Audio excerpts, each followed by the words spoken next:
3, 4 times what they were previously. Well, that's right out of the IMF and World Bank shock doctrine that we've seen in the third world, where you see water prices double or triple in just a few years, power prices, and it wrecks the economy even further. And as you know, the IMF documents that got leaked in 2002 to BBC, they stated, oh, that's even better, because once the economy goes into cardiac arrest, we buy up even more. And then it goes into more cardiac arrest, so we can buy it for pennies on the dollar. And then it gets even worse, and then we buy it up even cheaper. I mean, this is a scorched earth policy, and you can't call it, I don't call it capitalism. It's worse than even crony capitalism. It is a form of economic warfare. And downright stealing. And what happens is, the more that these countries are open, and I believe that in not too long from now, 3 to 6 months, a year, a lot of the Latin American countries that have had so many problems with debt in the past and had so many structural adjustment programs through the IMF and the World Bank and so forth, at the moment they appear, and they are in the research documents of a lot of banks right now, of Goldman, of JP Morgan, and Bank of America, Deutsche Bank, as the remaining bastions of growth. Right? They are basically telling their clients that the places where there is still money to be made is in these Latin American countries like Peru, like Ecuador, and so forth, even though they have many problems of their own, because their growth rates haven't been as slashed as they have been in Europe, because no one was paying attention to them a few years ago in the ride up to this current depression that we're in. And so my fear is that that's going to be the next step. You're seeing some growth rates that are 6, 7, 8% in GDP. That's where the money's going to go. And we're just going to have yet another massive fallout that's going to complement the fallout we've seen in the United States and that we're seeing in Europe, because it spirals. The spiral keeps going around and around the world and taking over what is left of local infrastructure. And the minute a town or a state or a nationality can't have control over its own resources and over its own infrastructure, and it's really just on a sort of global roulette table of which bank representing which other bank representing which fund is going to get in there and buy it and restructure it.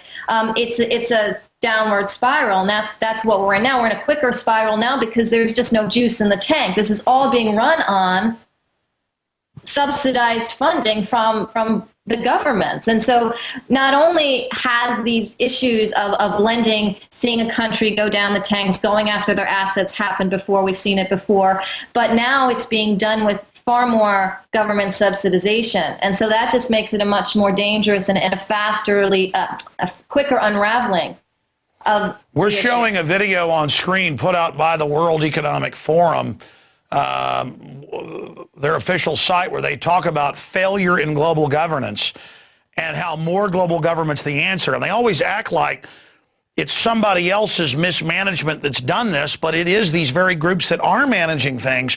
But they always seem to spin it, when they're the public authors of all this, as if giving them more power will fix it, and the prostitute media will never call them on it. No, I mean, we were talking right before we went on air here tonight about the fact that you were speaking at a conference today for the award-winning film Inside Job that's aired on HBO. And you were discussing the fact that people just now are finally starting to get it. Can you speak to that? Yeah, I was at a panel over the weekend where Inside Job was aired, and it's an Oscar-winning film by Charles Ferguson. It's an amazing way of connecting. It starts off in Iceland, and it shows how a very solid and regulated town can basically become prey to international financial predators. And then it sort of goes through ultimately how people are losing jobs in the United States from that, and the housing crisis and everything else in a very, very clear way. And what it does particularly well is it talks about the personal connections amongst people, for example, who run Columbia Business School or Harvard Business School, with people like Larry Summers, who became head over there at Harvard and was also the economic advisor of Obama when all of this bailout money and subsidization of the banking industry was on full steam, to Tim Geithner's relationships, and to even Christine Lagarde, who is the current IMF chief. And in the movie, she actually comes off as being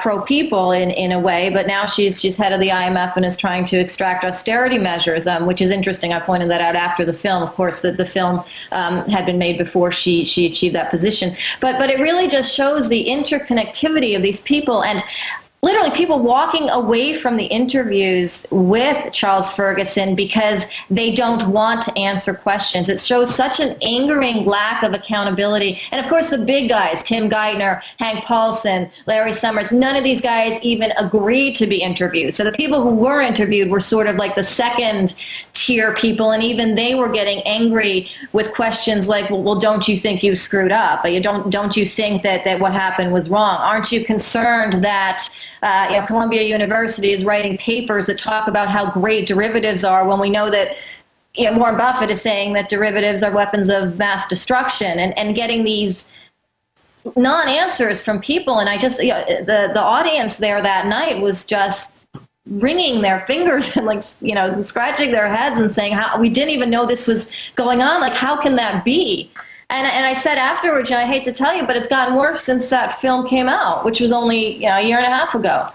Since it came out, derivatives, for example, are 20% more in the world than they were a year and a half ago. 20% more. That's not just 20%. That is over $100 trillion more of derivative exposure.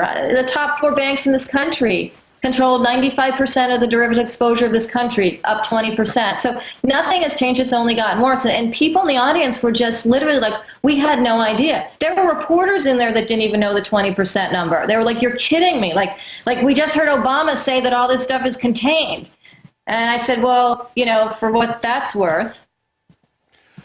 Let me ask you this question, Nomi, and people can find out more on your website, NomiPrinz.com, about all your books and the research and the whistleblowing that you've done from the inside in the last decade or so. I mean, you saw this coming a long, long way away, and I want to briefly talk about what woke you up.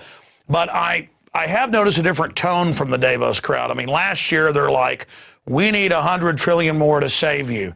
This year, they're saying failure of global governance. George Soros is saying this is the most dangerous time in the world he's ever seen. Catastrophe. They seem really freaked out now. So they're starting to get the fact that the world is awakening to them. Hillary Clinton has said they're losing the info war. The public's awake. Zbigniew Brzezinski said the same thing.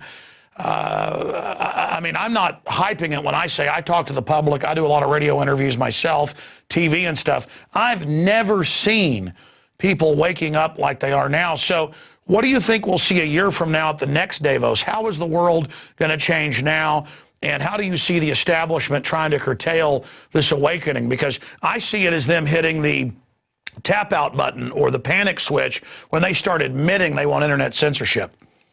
Yeah, well, that's very scary. It's internet, it's Twitter, it's that becomes a much scarier way of suppressing information. I think a year from now, I think leading up to a year from now, I think we're going to see more of what we have been seeing all along, but increasing so in Greece. I think we're going to see more people vocally and physically in streets and sharing information with each other.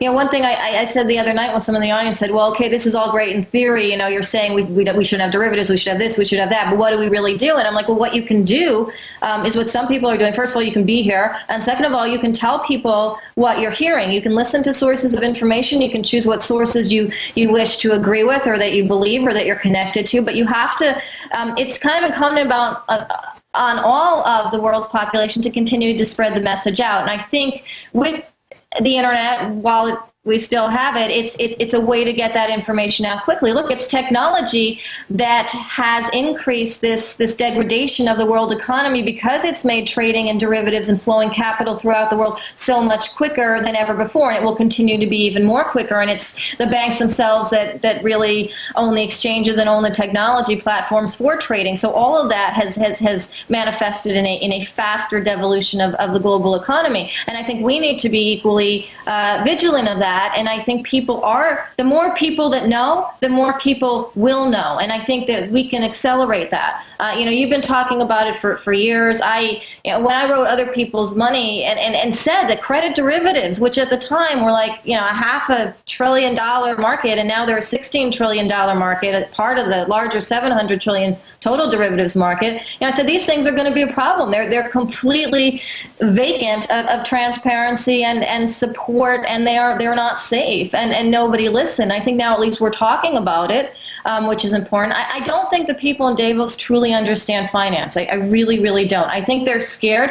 I think they're realizing that bailing out bank after bank after bank with all of these trillions of dollars isn't helping economies, but they're still in this mode where they're like paralyzed. They don't know what else to do, so they're still pointing to austerity, and that's what's making populations so much more enraged, because they know there's nothing more to squeeze from us. That's really the issue, and that's when things come to a head. And people who make these decisions in Davos, they see that, they are afraid of that. I don't know, well, I know they have not yet made the leap to understanding what really needs to be done and slapping back these financial institutions as opposed to funding them. But I think at least they see that what they're doing isn't working and that people are noticing, and that's positive. That can only hopefully spread at this point. Well, every time I research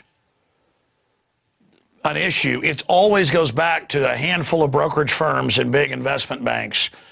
And they have unlimited Ponzi scheme money out of derivatives and the rest of it, to where, yeah, they can basically play God, and they're incredibly hubris filled. I mean, you worked around these people at the highest levels. You got Corzine making 40-to-1 bets. I mean, it really shows that they think they're in control, but they're not in control of themselves, and they're so good at consolidating power that I don't see them getting away with this. I mean, what do you see in your crystal ball?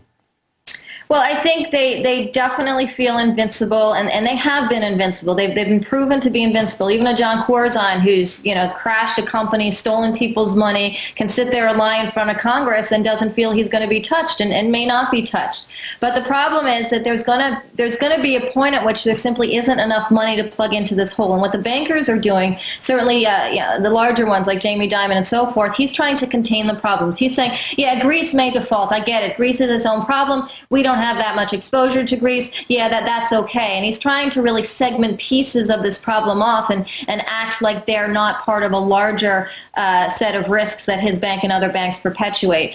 So I think it's going to take a while before all of those risks kind of start to crash the major banks, because there's a lot of ego and a lot of entitlement, not just running the banks, but in the government supporting these banks. In the Treasury Secretary ship of Tim Geithner supporting these banks. So that's gonna continue for a number of years. And the problem is that's going to make the situation worse. But I do think there will be at least another bank to really tank severely. It's probably going to be Bank of America. It's deserved to tank now for years. We've talked about it in the past. They're very good at patching up their losses. They've tried to sell off assets they've owned at rock bottom prices over the years. There's only so much left they can do that with and make money to float, which is why they're trying to find ways to increase fees on their customers, and if one thing doesn't work, go to another thing, and so forth. So they still have us as customers, us meaning any piece of the population that works with banks, to kind of act as the backstop. But I think there will be another major bank to fail.